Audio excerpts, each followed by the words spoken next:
for the holidays. I'm pleased once again to join in welcoming Dr. Hall before the committee this morning. Today's report is more disappointing news for American workers and their families. Total non-farm payroll employment decreased by 125,000.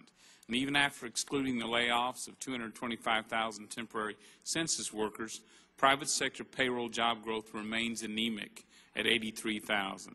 At this slow pace, it will take much of the decade to return to normal employment levels.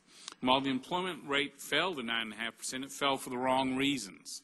A precipitous drop of 652,000 workers in the labor force, or more importantly, out of the labor force.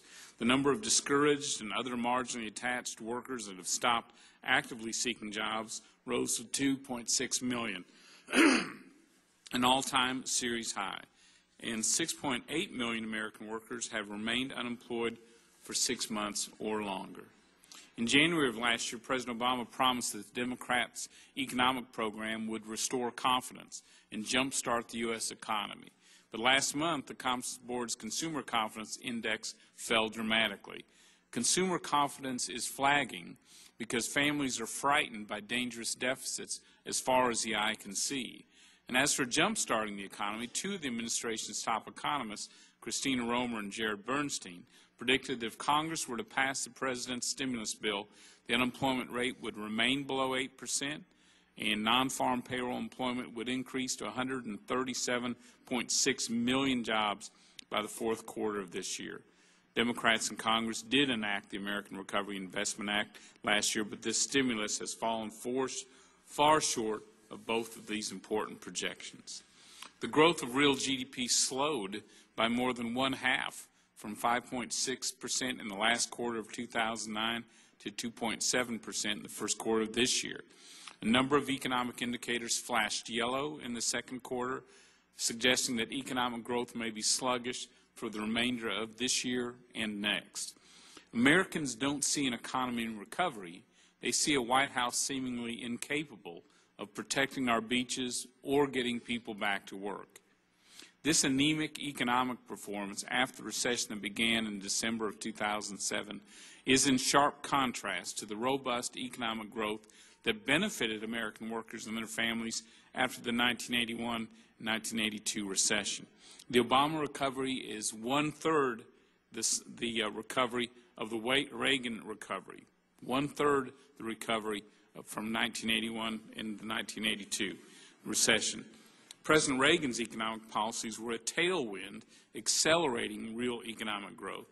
President Reagan pursued pro-growth policies, including large reductions in marginal tax rates, deregulation, and trade opening. Combined with the disinflationary monetary policies under Federal Reserve Chairman Paul Volcker and Alan Greenspan, Reagan laid the foundation for 2 decades of prosperity. In contrast, President Obama and congressional Democrats have pursued largely anti-growth policies that have hindered this recovery. Businesses are slow to hire because they fear higher taxes, job-killing regulation, and a dysfunctional Washington that is ideologically driven and increasingly anti-business. Instead of providing encouragement, President Obama and this Congress have given entrepreneurs reason to worry. Businesses aren't reluctant to hire because they're waiting to see what Washington will do for them. They're reluctant to hire because they're afraid of what Washington will do to them. Ominously, President Obama and congressional Democrats are insisting on reckless increases in federal spending both now and in the future. This puts the AAA reputation of the U.S. government into jeopardy for the first time since Secretary of Treasury Alexander Hamilton miraculously resurrected the finances of the United States after the Revolutionary War and put us on the road to becoming the world's economic superpower. The Congressional Budget Office projects that under the President's budget, federal spending will grow to 25.2% of GDP, far above its post-war average of 19.5%. A structural budget deficit in excess of 4% of GDP will persist through the next decade. Consequently, publicly held federal debt will rise to 90% of GDP by the end of fiscal year 2020.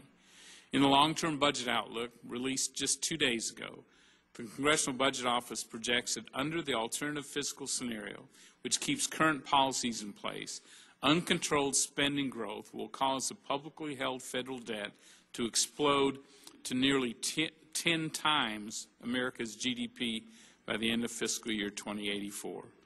President Obama and congressional Democrats are pursuing reckless fiscal policies that are clearly unsustainable.